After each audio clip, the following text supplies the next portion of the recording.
많은 사람들이 예수님을 기독교적인 이야기, 기독교 신화의 한 인물 정도로만 생각을 합니다. 불신자들이 이렇게 생각하는 것은 어찌하겠습니까? 그들에게 믿음이 없는 걸요.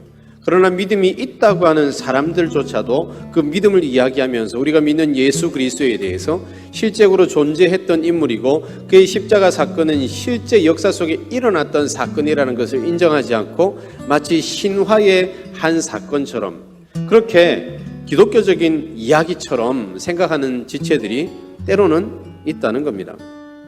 여러분, 예수님은 누구십니까? 우리는 예수님을 누구로 알고 있습니까? 첫 번째, 예수님은 고난을 통해 우리를 구원할 구원자이십니다. 유대인들이 열망하고 기다리고 소망했던 메시아는 정치적인 지도자였습니다.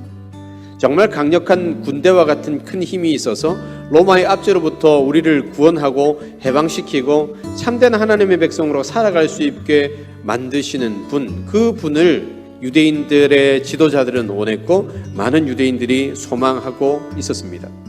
그러나 예수님은 그런 정치적인 지도자나 왕으로 이 땅에 오시지 않으셨습니다.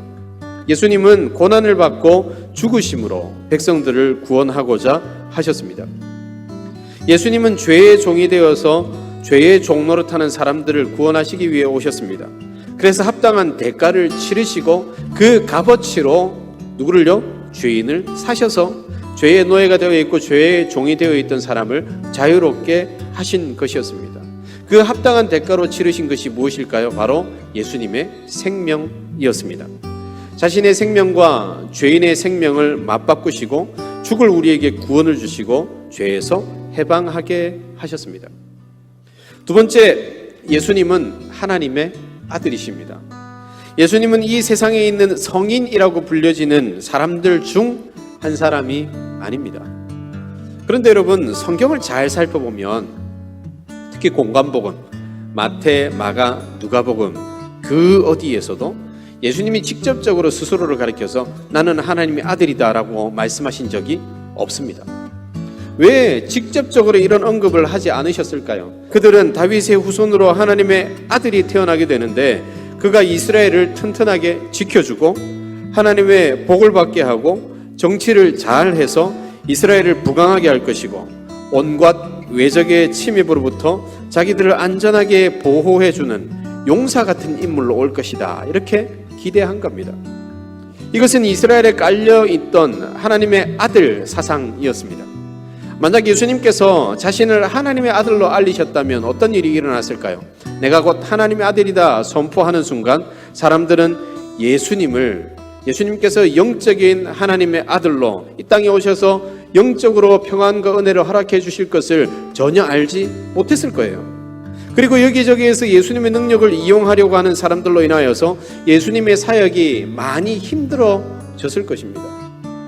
그래서 예수님께서는 자기 자신을 가리킬 때 하나님의 아들과 같은 당시 왜곡된 사상을 가진 호칭보다도 항상 자신을 인자다, 이렇게 애매모호한 호칭으로 자신을 지칭하셨어요.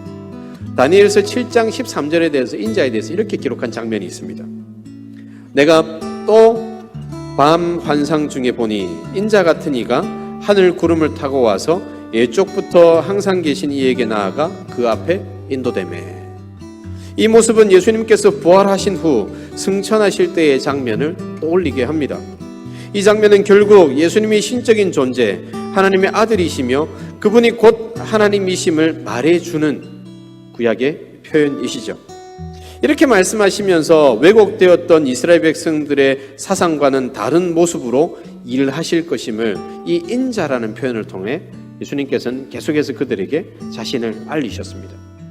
사랑하는 청년 여러분, 우리는 무엇을 믿고 있습니까? 우리는 누구를 믿고 있습니까? 우리가 믿는 예수님은 결코 신화 속의 인물이 아닙니다. 역사 속에 계신 인물입니다. 그리고 하나님께서는 인간의 죄악된 역사의 고리를 끊으시고 구원하시기 위해서 준비하신 후 이 땅에 보내신 분이십니다. 따라서 우리는 어떤 사상을 믿고 있는 게 아닙니다. 우리는 신화를 믿고 있는 것도 아닙니다. 세상에서 많은 사람들이 그렇게 말한다고 할지라도 우리는 이 믿음의 고백에서 흔들려서는 안 됩니다. 바라기는 우리에게 주신 이 믿음의 길을 온전히 지켜나가며 그 속에서 위로와 평안을 얻는 하나님의 백성들이 되시기를 주님의 이름으로 축원합니다.